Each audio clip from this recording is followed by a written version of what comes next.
Bendito y alabado nuestro Señor y Salvador Jesucristo. Gloria a su nombre.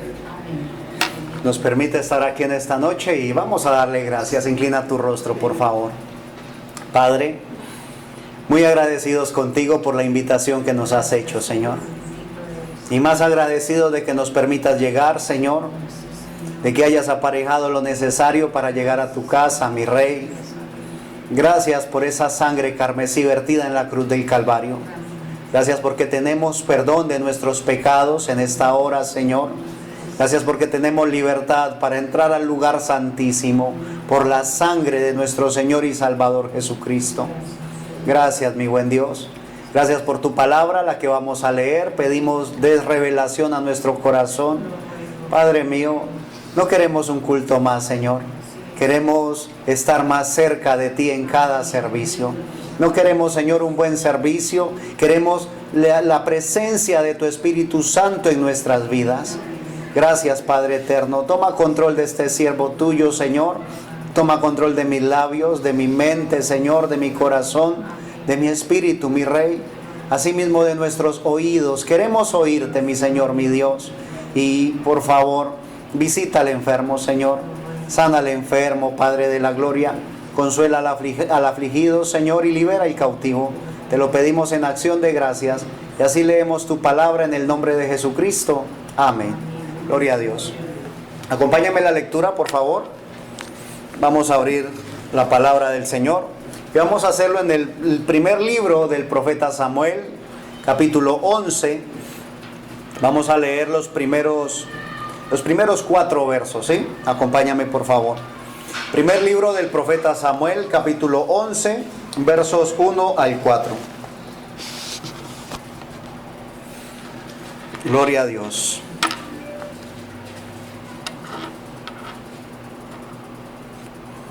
¿Ya lo tienes? Amén. Se lee así en el nombre de nuestro Señor Jesucristo. Después subió Naas, amonita, y acampó contra Jabes de Galaad. Y todos los de Jabes dijeron a Naas: haz alianza con nosotros y te serviremos. Y Naas, amonita, les respondió: con esta condición haré alianza con vosotros, que a cada uno de todos vosotros saque el ojo derecho y ponga esta afrenta sobre todo Israel. Entonces los ancianos de Jabes le dijeron: danos 7 días para que enviemos mensajeros por todo el territorio de Israel, y si no hay nadie que nos defienda, saldremos a ti. Llegando los mensajeros a Gabaá de Saúl, dijeron estas palabras en oídos del pueblo, y todo el pueblo alzó su voz y lloró. Que el Señor bendiga la lectura de su palabra. Nos ponemos cómodos, por favor.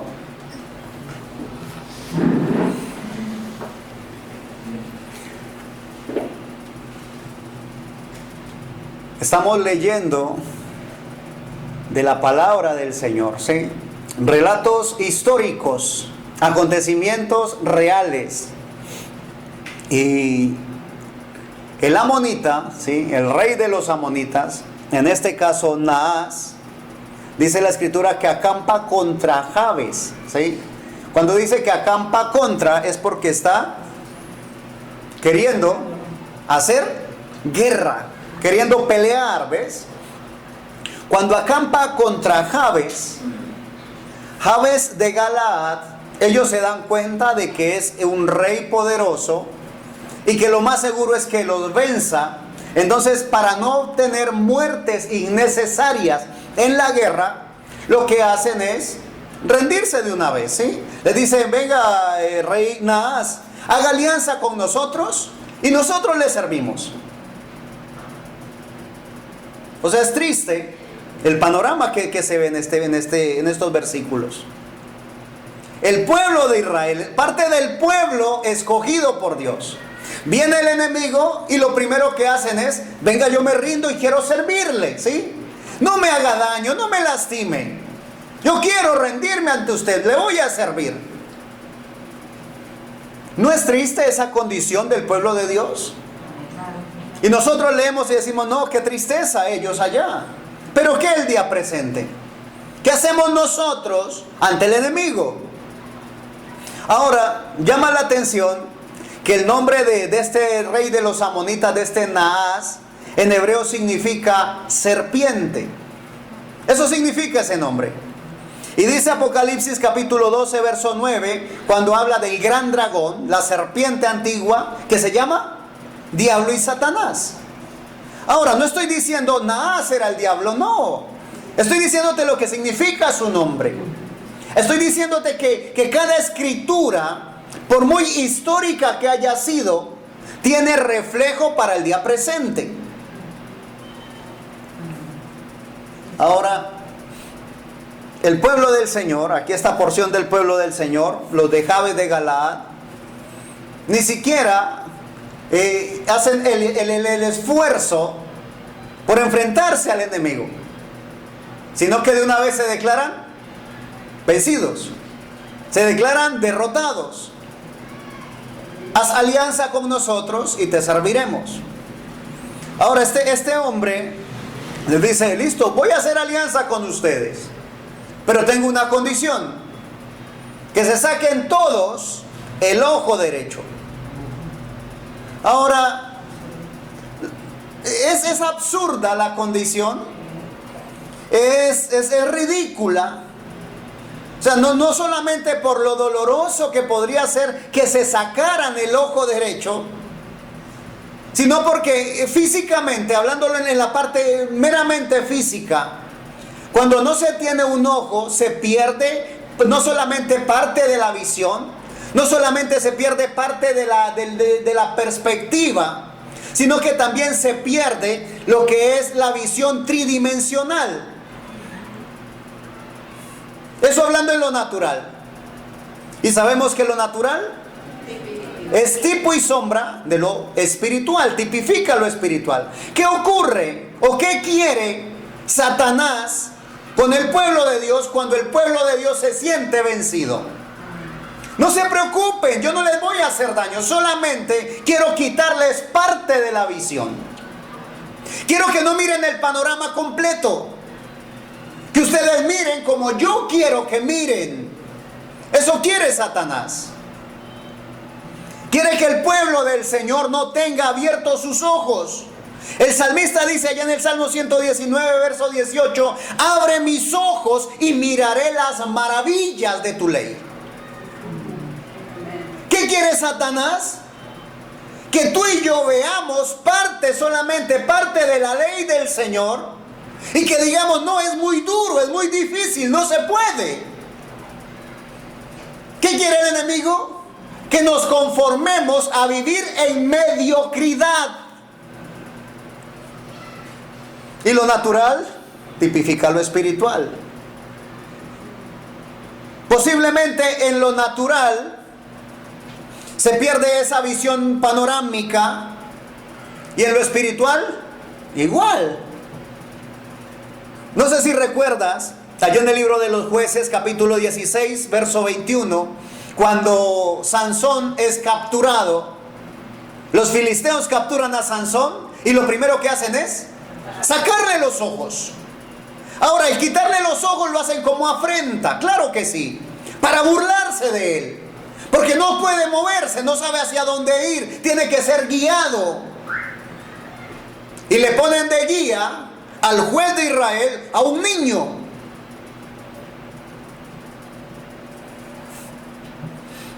Y este hombre, Naas, amonita, le respondió en el verso 2, con esta condición haré alianza con vosotros, que a cada uno de todos vosotros saque el ojo derecho y ponga esta afrenta sobre todo Israel. Que miren como el enemigo quiere que miren. Ahora, si nosotros nos ubicamos en la actualidad, cada norma que sacan, cada nuevo decreto y cada cosa, ¿qué quiere el enemigo? Porque podríamos decir, no, ¿qué quiere el alcalde, el gobernador, el presidente? No, sabemos quién maneja, quién gobierna las cosas. Maquilla las cosas, ¿sí? Las disfraza para que parezca algo bueno, y repite que es bueno y lo muestra como bueno, y empieza a hacerse tan común que aquellas personas que han permitido que su ojo derecho sea sacado, lo ven como algo normal, algo natural. La palabra del Señor dice: ay de aquellos que a lo bueno llaman malo y a lo malo bueno. Que el Señor nos permita a nosotros tener la visión completa. Bendito sea Dios. Dice que los ancianos, ¿sí?, de este pueblo de Jabes le dicen: danos 7 días. Ahora, ¿qué están haciendo los ancianos del pueblo? O sea, ellos consideran el quitarse el ojo. Por Dios, nosotros no somos cualquiera por ahí, no. Somos el pueblo escogido por Dios. Esta porción del pueblo que está allí era la nación escogida por Dios. Ellos no tenían por qué someterse al enemigo. Y tú y yo no tenemos por qué someternos al pecado. No tenemos. ¿Por qué? Porque mi Señor Jesús venció en la cruz del Calvario. No debemos someternos al pecado de ninguna manera.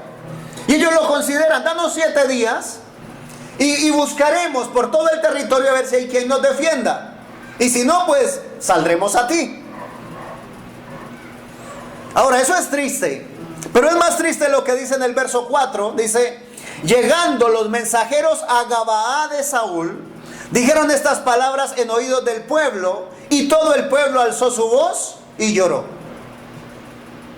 ¿Qué está diciendo la Escritura? Estaban resignados. No podemos hacer nada, dicen ellos. Ahora, nosotros, en el campo espiritual, con nuestras fuerzas, realmente no podemos hacer nada. Pero Cristo en nosotros, aleluya, gloria a Dios. Somos más que vencedores en Cristo Jesús. Y el pueblo parecía que se había olvidado de quién era. Parecía que había perdido su identidad. Parecía que se dejaba arrastrar para donde soplara el viento. Pero nosotros tenemos un ancla firme. Nosotros estamos afianzados en Cristo la roca. Bendito sea Dios. Y todo el pueblo alzó su voz y lloró. Pregunto, ¿qué debió haber hecho el pueblo cuando escucha esa noticia? El cristiano, tú y yo, el creyente, tenemos el arma más poderosa. Aún dice la palabra del Señor, ¿sí? Clama a mí y yo te responderé. Es un arma más poderosa que cualquiera de esas bombas que se han inventado o se inventarán. Es el arma que puede mover no solamente montañas, es el arma que puede mover, pone a moverse al infierno entero. Tiemblan, los demonios tiemblan cuando un creyente ora con sinceridad delante de Dios. Porque sabe que no es un hombre arrodillado orando, no. Es el cielo entero respaldando la oración de un hijo de Dios. Y ahí era la nación completa, dice, y todo el pueblo alzó su voz y lloró. Todo el pueblo lo único que hizo decir fue decir, ay, ay, ay, y listo. Llanto y ya. Y a veces nosotros, viene un problema, un enfrentamiento, algo difícil, y también lloramos nomás. A veces solo nos quejamos. Pregunto, ¿hay algo que hacer?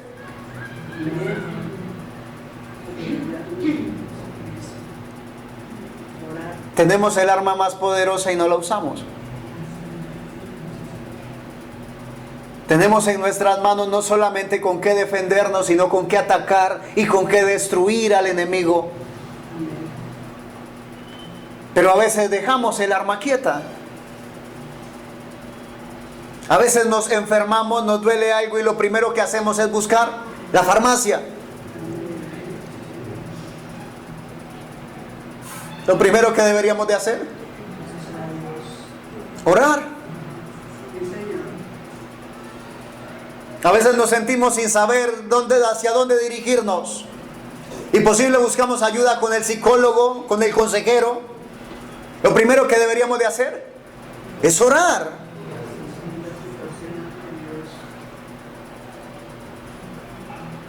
Y todo el pueblo alzó su voz y lloró. Verso 5.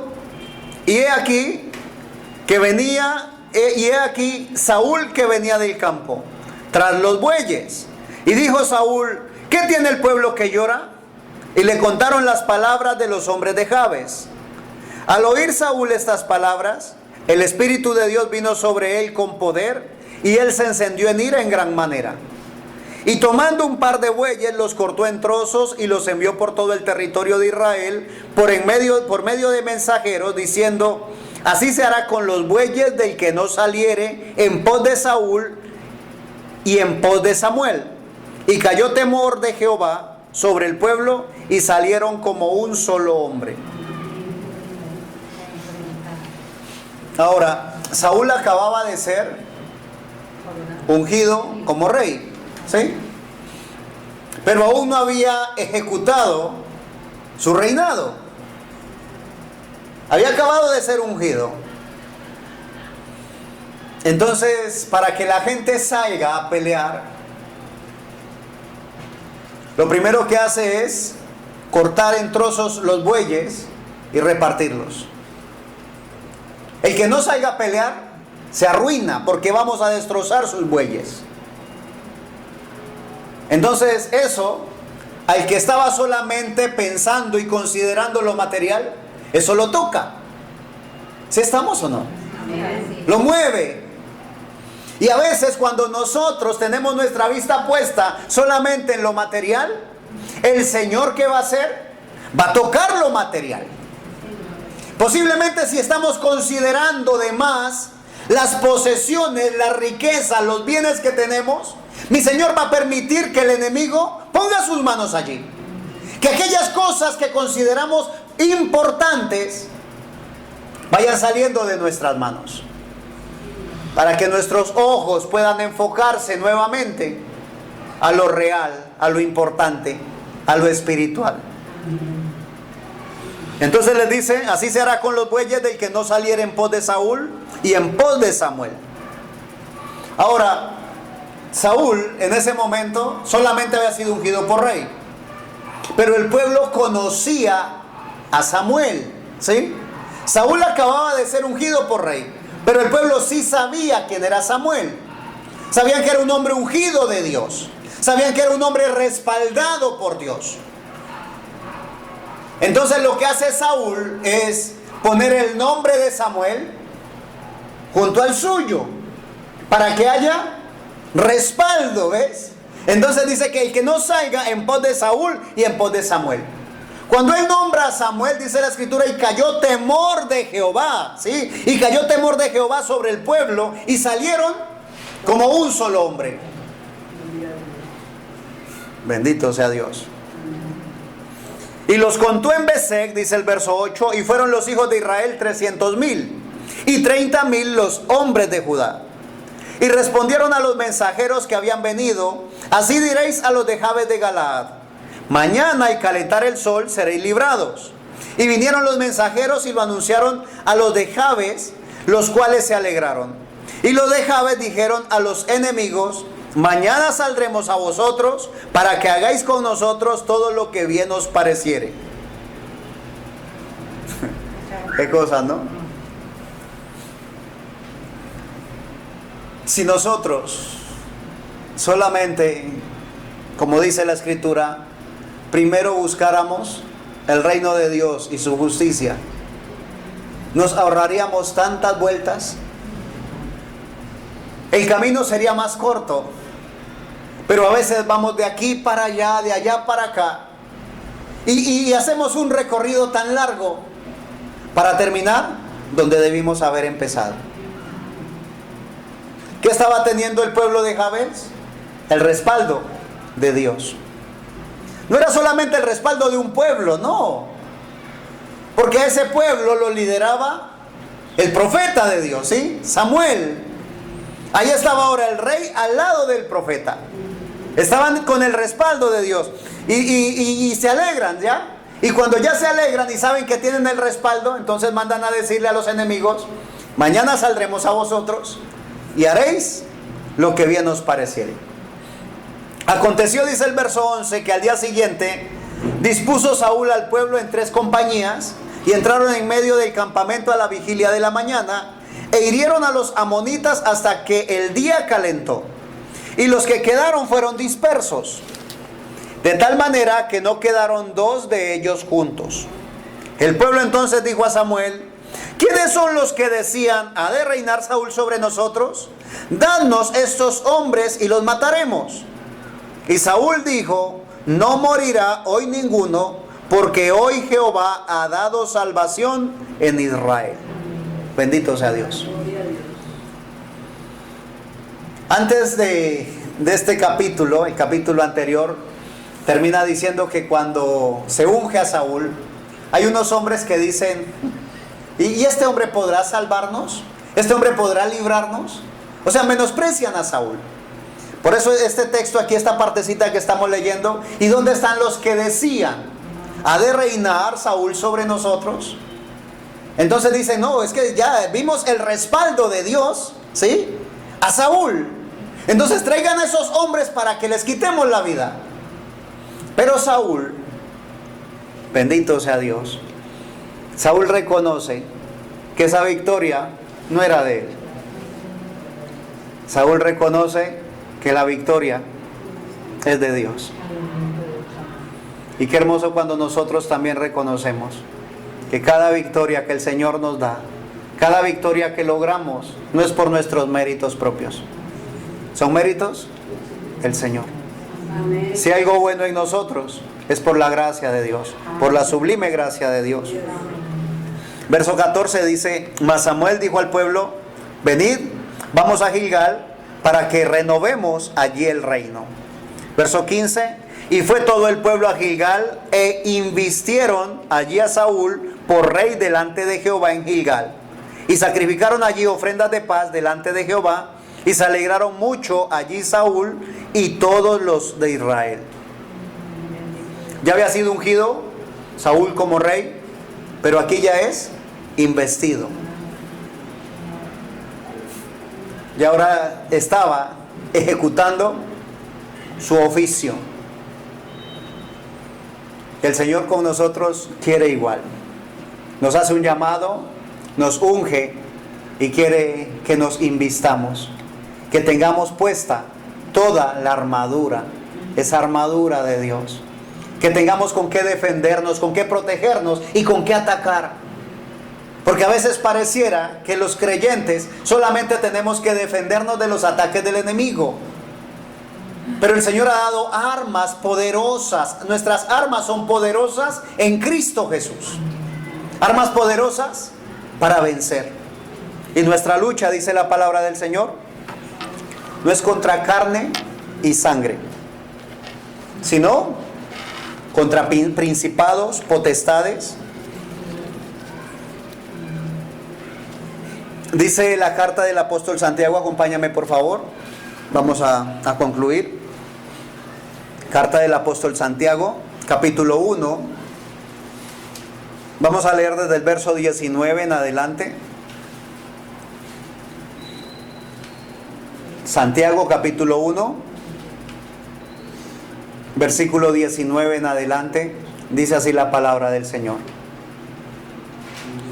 Por esto, mis amados hermanos, todo hombre sea pronto para oír, tardo para hablar, tardo para airarse, porque la ira del hombre no obra la justicia de Dios.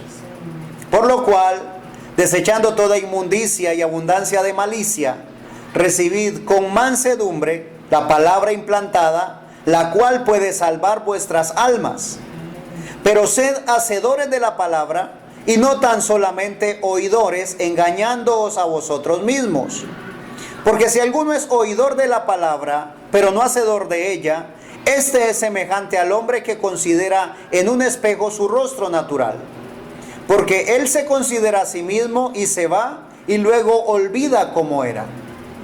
Mas el que mira atentamente en la perfecta ley, la de la libertad, y persevera en ella, no siendo oidor olvidadizo, sino hacedor de la obra, éste será bienaventurado en lo que hace. Bendito sea Dios. Una vez más el 25. Mas el que mira atentamente en la perfecta ley, aquel que no le falta un ojo, aquel que está con su visión completa, y estoy hablando espiritualmente, aquel que puede ver, aquel a quien Dios le ha abierto sus ojos espirituales. Mas el que mira atentamente en la perfecta ley, la de la libertad, y persevera en ella, no siendo oidor olvidadizo, sino hacedor de la obra, éste será bienaventurado en lo que hace. Bendito sea Dios. Considera la perfecta ley. Bendito sea Dios. La ley de la libertad. Libertad no para hacer lo que queramos en nuestras propias concupiscencias. Libertad para adorar al Señor en espíritu y en verdad. Libertad para poder mostrarnos delante del Señor, levantando en todo lugar manos santas. Bendito sea Dios. Libertad tenemos para con Dios. Libertad para no estar sumisos o sujetos al pecado. Libertad para no tener esas ataduras que nos mantenían humillados. Bendito sea Dios.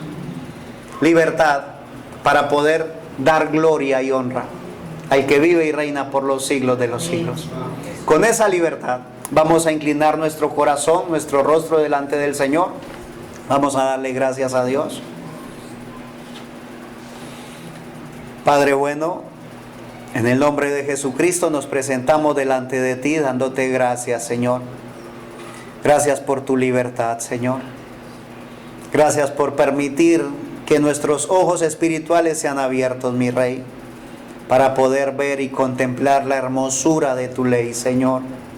Gracias, Padre eterno, por tu palabra, por tus preceptos, por tus mandamientos, Señor. Gracias, bondadoso Dios. Gracias porque realmente nuestro ser se goza en tu palabra, Señor. Gracias, Padre eterno, porque lo que tenemos escrito, Señor, en la Biblia no son solamente promesas, Señor. Padre eterno, gracias porque tu palabra nos limpia, nos santifica, Señor. Gracias por tu palabra que es viva y eficaz y más cortante que toda espada de dos filos, Señor. Gracias porque con tu palabra y a través de ella podemos nosotros examinarnos a nosotros mismos, Señor. Podemos ver nuestros errores, nuestras fallas, nuestros pecados, Señor. Gracias porque a través de tu palabra, Señor, podemos ver dónde estamos, Señor, y así buscar de ti para alinearnos con tu palabra, Señor. Queremos estar limpios para ti, mi Rey, porque como cantábamos hace un rato, cuando allá se pase lista, quiero decir, aquí estoy, heme aquí, Señor. Dios Todopoderoso, aún hay tiempo, mi Rey, pero el tiempo se acorta, mi Señor. Sabemos que el tiempo está a la mano, mi Dios, aquel tiempo maravilloso en el cual vendrás por nosotros y nos llevarás contigo a la gloria. Padre de la gloria, por favor, Señor, toma control de nuestras vidas, toma control de nuestro ser, espíritu, alma y cuerpo, mi Rey. Cuando el panorama se pone turbio, Señor, permítenos ver más allá, Señor, de esas cortinas de humo, que podamos recordar quién somos, Señor, que somos ese pueblo elegido por Dios, ese real sacerdocio, esa nación santa, ese pueblo adquirido por Dios, para que podamos nosotros expresar, comunicar, Señor, que podamos predicar de aquella obra maravillosa que has hecho en nuestras vidas. Toca los corazones, Señor, de nuestros seres queridos, de nuestras familias, Señor. Toca los corazones de aquellos que aún no han llegado a tus pies y concédenos ser instrumentos tuyos, porque anhelamos, Padre de la gloria, anhelamos vernos en la eternidad. En tus manos estamos, mi Señor y Dios, y te damos gloria y honra en el nombre de nuestro Señor Jesucristo. Amén. Amén. Gloria a Dios. Que mi Señor Jesucristo les continúe bendiciendo, mis hermanos.